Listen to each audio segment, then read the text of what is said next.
On va prendre 1 minute pour comprendre pourquoi on a pris toutes ces minutes pour comprendre comment montrer que des vecteurs sont coplanaires.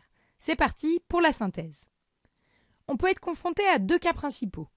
Soit l'énoncé nous donne directement le résultat à montrer que AU plus BV égale CW, soit l'énoncé nous demande de calculer quelque chose, AU plus BV, et d'en déduire quelque chose pour les vecteurs U, V et W.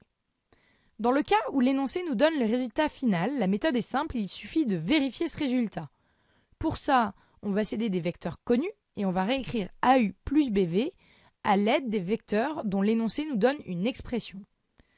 Par exemple, si l'énoncé dit on admet que DE égale 3/2 de BD, DE c'est un vecteur connu puisqu'on a une expression de DE. Ensuite, il ne reste plus qu'à conclure. Attention à la rédaction. D'une part, on a AU plus BV plus CW égale le vecteur nul. Et d'autre part, il faut préciser que A, B, C, c'est différent de 0, 0, 0. Et c'est parce qu'on a ces 2 conditions-là qu'on peut conclure que U, V et W sont coplanaires.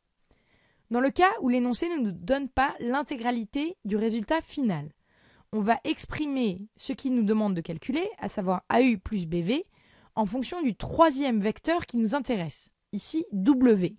Et on va céder, comme dans l'autre cas, des vecteurs connus. L'objectif, c'est d'arriver à AU plus BV égale CW. Ensuite, on conclut, et de la même façon que dans l'autre cas, il faut bien préciser que A, B et C sont différents de 0, 0, 0. Et nos 3 vecteurs sont coplanaires. Et la vie est belle! Si cette vidéo t'a plu, rejoins-nous sur 1minutepourcomprendre.org ou notre page Facebook.